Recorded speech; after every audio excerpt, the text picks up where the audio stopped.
Hello, our friends, Evolutionary Energy Arts family. Hello there. Welcome back. Welcome back. Hope everybody is having an awesome day. It is the weekend. It is, and happy Saturday to you. Happy Saturday, guys. We did our shopping, and it's getting to be a much tighter focus on the things we buy, and we just felt it's harsh. It really is. It is. Again, I want to thank our Patreons. Yes. As this week we had about 10 Patreons this week, and it's a wonderful thing. We thank you guys for your support. We couldn't do it without your support. Really, we couldn't. I mean, it's tough out there, and we get by doing what we're doing, but with the food, and I have a special diet. I can't just eat anything.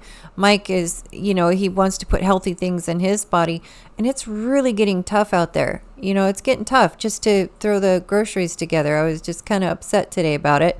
So sorry. Thanks for listening.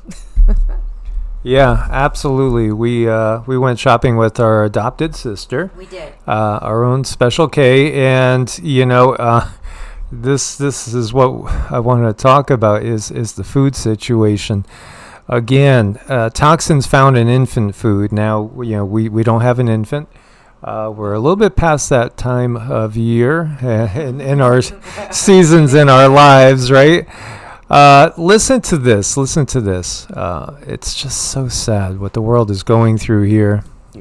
Well, what is lurking behind the label in your child's food? A new report found toxins in hundreds of products. We got an early look at the test results before they're released to the public. The iTeam's Courtney Garish has the exclusive, and Courtney, researchers were even surprised by some of the results. They worked, Carol. Hundreds of different types of food were sampled, from formula and jarred baby foods to snacks for toddlers. The researchers told us they weren't just surprised by the levels of contaminants, but also by how many products tested positive.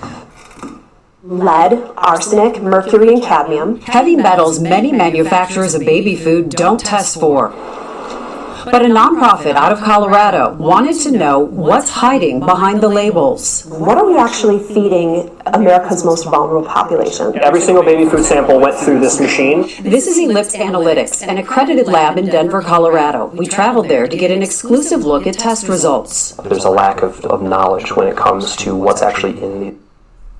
There's a lack of knowledge. Yeah, with the ones that are trying to protect us. So again, you have these substances. Oh, we don't actually test for lead, for all these toxins. Why the heck not? It's mind-blowing. It's mind-blowing. It's so sad. You have to invest in understanding what is in your food. You have to invest the little bit of time, 10 seconds, or to read a label, because you might be unintentionally poisoning your family. You might be. And, people want to cook because they love their family, and they want to cook something yummy for their family because they love them. But if you look on the back of the ingredients that you're cooking, how many different ingredients are going into that meal, and can you pronounce them? I'm serious. Can you pronounce them? If you look on the ingredients label, it's not a problem. One or two, one is preferable. Just get something with one. If it's a few things, as long as you can pronounce it, I think I'm okay with that. But that's what a lot of people bypass. What makes me sad is a lot of moms, they are going through the grocery stores, and dads, they're exhausted, they're tired, they don't always read the labels. But you know what? Maybe when you're home and you're not moving at such a fast pace, check when you're home, and then just kind of adjust your grocery shopping to what you're learning at home, because it is, if you have 3 kids out grocery shopping, you don't have time to read labels. But we can adjust. We can read them at home and then readjust next time you go back out. Yeah, if it's a laundry list of things, you don't want to eat it. Again, processed foods are the devil themselves. I just want people to understand that, and I was looking at watermelons, and our sister Kay said to me, "Did you hear about the watermelons, the toxic watermelons?" And I said, "Oh yeah, This is Homestead Heart, and I've been meaning to share this with you guys because, watermelon to me is one of my favorite summertime foods, and I love watermelons. We have watermelons growing, and I only planted like maybe 4 or 5 plants, and we have gotten some, and we have eaten some. It's been a challenge this year because the sun is really intense, and it's kind of like there's no middle ground, with growing. And I've seen a lot of people that are complaining about their harvests, and I think there's a lot of reasons for that. I think those funny clouds are part of that with what's being let out on top of us. We know we've seen many reports, and I know I've shared at least once or twice that when you look at soil, and we had our soil tested, you have elevated levels of aluminum and barium, and again, that ball, those codes for barium and aluminum put together, it's ball. That is part of what's been seeded in clouds for decades now, and they do damage when they're overloaded in the human body with cognitive issues. But also, again, this is something that is poisoning our food supplies. There's many things that are being done, and this, again, is Homestead Heart.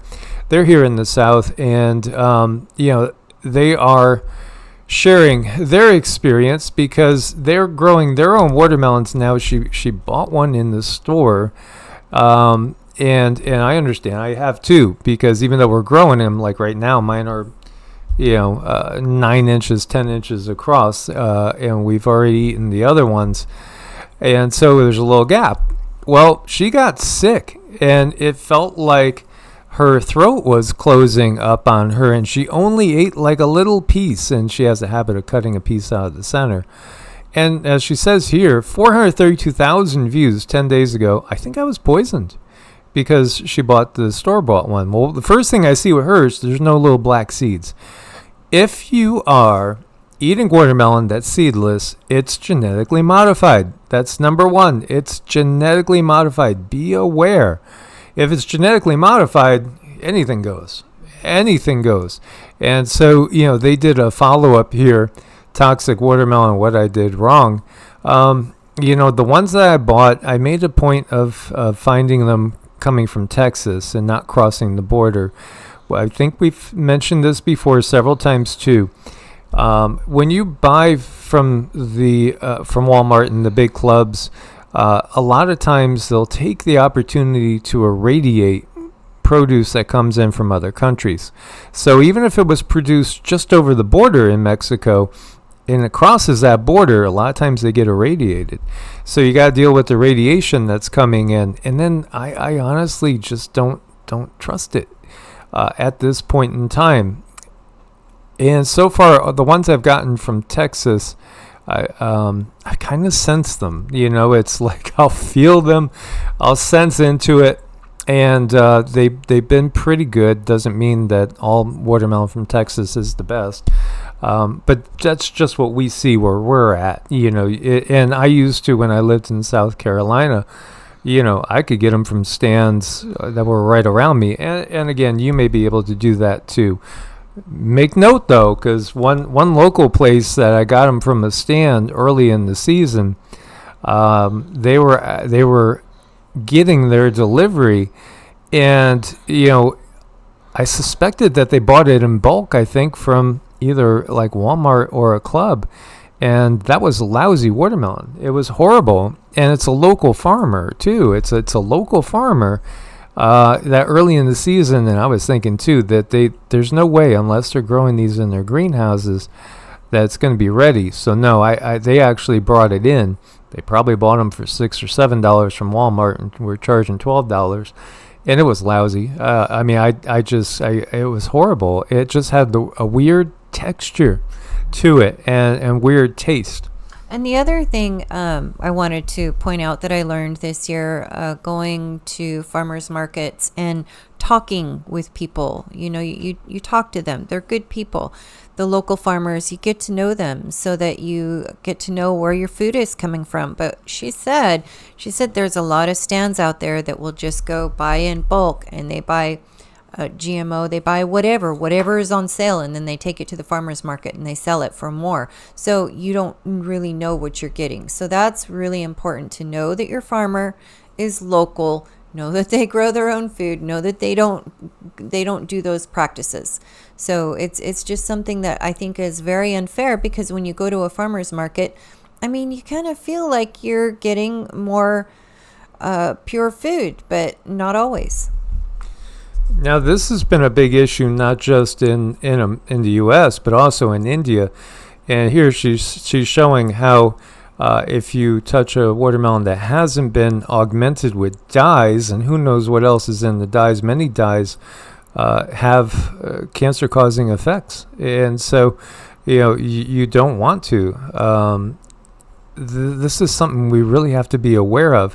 It'll make it look super lush and super red, but then it's also toxic. And I think a lot of people are getting a lot more sensitive to things. I think people are getting highly sensitive, and it does make me sad to talk to friends and understand that, they can only afford X amount of food, and they can only afford this food. Some people can only afford what's on clearance, and that's the real world that we live in. So even more important to get to know your local farmers so that you have more options than just what the grocery store is offering. No, absolutely. I mean, I've run into supermarket watermelons for like $4.50 on sale. I won't buy them, and especially if they're coming from out of the country. I'd spend $12 happily for somebody that I know is growing it locally. And then again, there are techniques you can use too. I have to be more organized next year. Hopefully we'll be more organized than this year, and keep working on that. I've seen where people have devised systems to grow these, big plants, because watermelons can go like pumpkins. They go all over the place like some squash plants, but you could grow them vertically or semi-vertically, and it'll be a lot more efficient. Of course, you have to support it because the watermelon themselves can build up to quite a bit of weight. But here you have somebody that says, I got a watermelon from Walmart, had white streaks in it. Well, they do have that fleshy part sometimes. But, again, what are they adding to it? When they took it back to the watermelon to Walmart, she actually got a coupon, and they paid her back 3 times. They refunded it 3 times for one watermelon. That's kind of odd there. But, again, it makes you wonder. Produce from Walmart, I do feel is iffy. You really got to feel into it. Only organic. And at the same time, you want to make sure that it's not coming in from a different country, because if it is coming from a different country, again, there's that opportunity to irradiate it. And we really don't know. Like, we would not buy anything that's sourced from China when it comes to pumpkin seeds. We ran into that issue because, that's one of Cindy's favorite snacks. You got to know where things are coming from. Spices. India is known for its spices, but it's also known that sometimes there's lead coming through.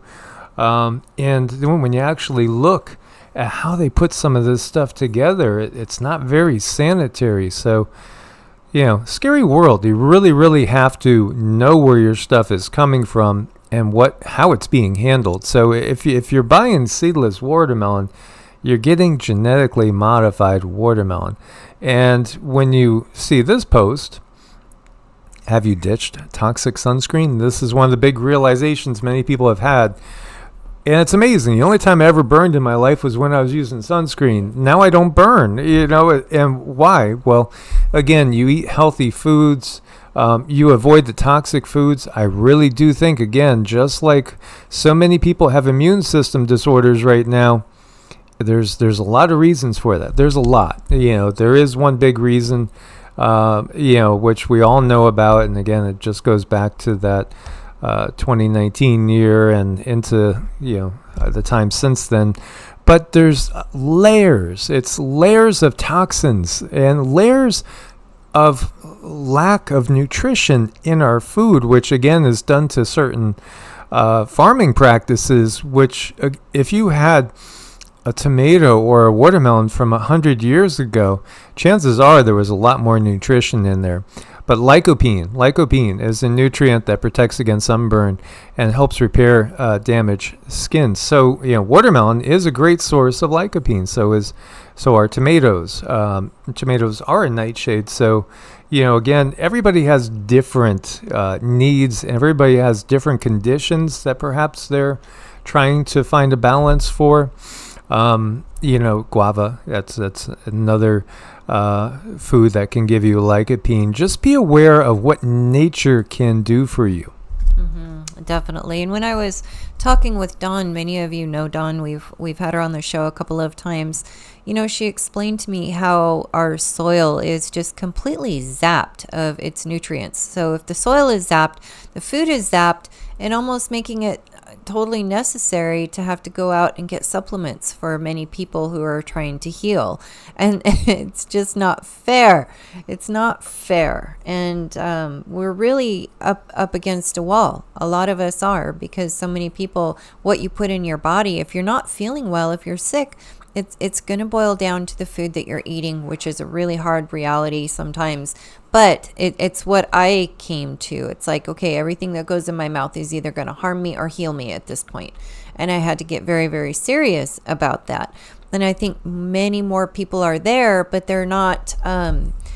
It's almost like they can't look at it just yet. It's like, I know I need to do better, but I'm not ready yet. And as higher self, as you come together with higher self is saying, okay, you can't eat this now, and you're not going to eat this, and you're not going to eat that, because if you eat these things and you're in a lot of pain, higher self is working on you to help clean yourself out and get yourself prepared for a higher frequency. So maybe sometimes it's a little bit of a trick of the mind, get your mind thinking in the right direction so that you're more apt to go in a more positive direction.